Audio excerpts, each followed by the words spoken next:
Egghead Hockey here. Today we have some very crazy news to talk about.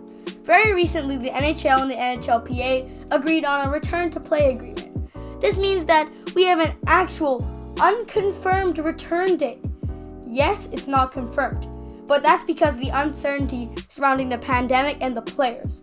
On top of agreeing on a return-to-play plan, the NHL has also come up with a new CBA extension. Also, the hub cities have been confirmed. So, a lot of you might be wondering, what the heck is a CBA extension? Well, until this video, I didn't know what it was either. So, firstly, let's get the boring stuff out of the way, in my opinion, of course. So, a CBA agreement is an agreement between the NHL and the NHLPA. More specifically, an agreement between the 31 NHL teams' owners, Gary Bettman, and the NHL's Player Association. CBA stands for Collective Bargaining Agreement.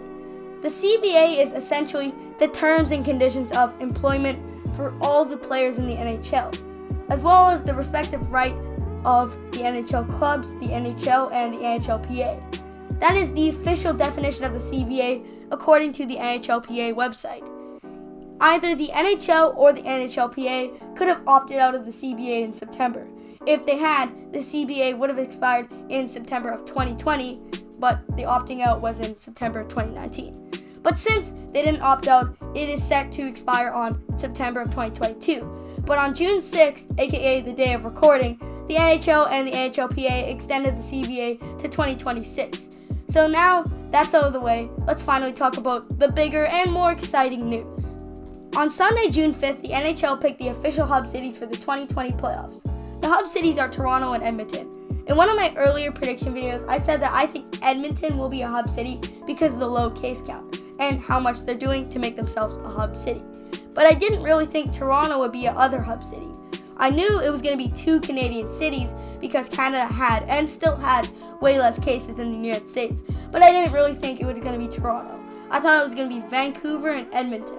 I think that's what I thought. I'm not exactly sure, and I haven't went back and watched that video, so yeah. So now let's talk about what I think is the biggest news of these three, the return dates. The NHL has given us some unconfirmed return dates for the start of training camp, travel to hub cities, and last but not certainly least, the qualifying round starting. Like I mentioned earlier, the dates aren't confirmed, and that's because the uncertainty surrounding the pandemic and the players. The first date is the start of the training camp. The date we have been given for this is July 13th. Obviously, we can't say any of these dates will happen because while the owners have reached a majority voting in favor of the agreement, the players still need to reach a clear majority in order to move forward with the plan. If they do end up moving forward with this agreement, NHL players can still opt out of the playoffs without any consequences. So this could lead to many key players opting out, and it could cause teams to be much weaker, and also it will mean NHL players probably won't participate in the training camp. The next date we've been given is when the players will actually go to the hub cities. The date we've been given is July 26th. Obviously, this could change a lot if Edmonton or Toronto sees a big spike in cases, and that is the same for a lot of things involving the return to play.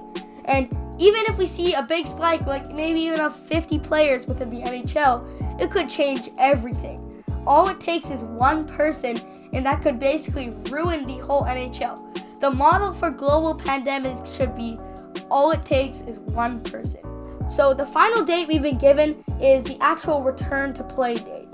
The date we've been given is August 1st. So I predicted that the NHL will return around early to mid-July. And now it's looking like it's going to be in early August. So my prediction was off by a little bit. And I think this date of the three is by far the most exciting. But at the same time, it raises some questions. So now that we know that the NHL will probably return in August, when will the next season start? Will the next season be shortened as well? Will the 2020-21 season even happen? If the next season is a full season, will it derail the season after that? And how many seasons after that will it derail? Could it change the NHL start date forever? And of course, the last few questions about derailment are kind of bad, but you get the point. Now that we sort of know what will happen, how does this affect the future seasons? I hope to answer most of those questions when I get the information to, but we don't have enough information to give a confirmed answer right now. So that does conclude today's video. I hope you enjoyed it. Until next time, bye.